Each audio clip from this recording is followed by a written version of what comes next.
A young boy in Atlanta, Georgia, barely 12 years old, stands on a cracked sidewalk, watching his neighborhood shift. As grocery stores shut down one by one, as factories closed, as families packed what little they had and left, he watched opportunity vanish the way smoke slips through fingers. And in that moment, before he even understood the shape of the world, he whispered a promise to himself. If nobody else is coming to fix this, I will. That boy's name was Malik Henderson. And this is the story of how he became one of the most transformative black changemakers of our time, a modern hero who didn't wait for permission, applause, or validation, only the truth of what needed to be done. Before we dive deeper into Malik's incredible journey, do me a quick favor. Like this video, share it, drop a comment telling me where you're watching from, and hit that subscribe button, so you never miss another story shining a light on modern black excellence, and the heroes shaping our future right now. Alright, let's go back in. Malik wasn't born with power. He wasn't born with connections. He wasn't born with money. But he was born with something far more dangerous to the systems around him. A vision.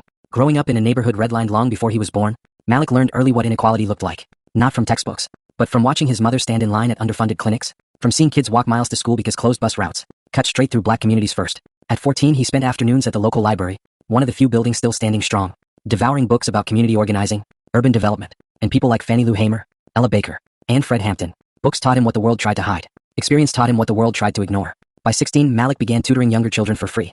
First 2, then 5. And eventually an entire classroom of kids whose parents trusted him, more than the system that had failed them. He didn't know it then, but these afternoons were the first stones in the foundation of the movement he would one day build. One night, when Malik was 17, a boy he tutored, Jamal, stopped showing up.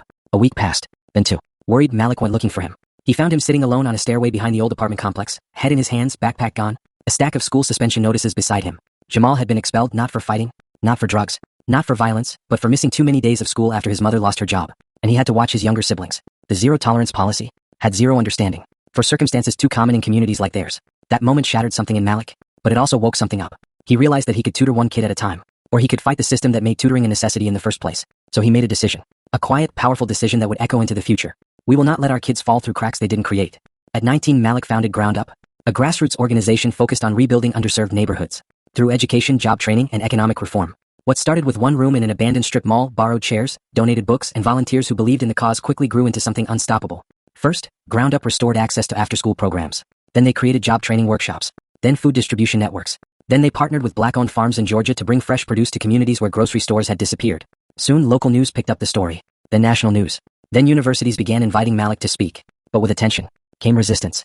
Because whenever a black leader gains influence without gatekeepers' permission, someone somewhere feels threatened. Inspectors began showing up to Ground Up facilities. A surprise audit was launched. Funding was suddenly misplaced. Anonymous threats appeared in Malik's inbox.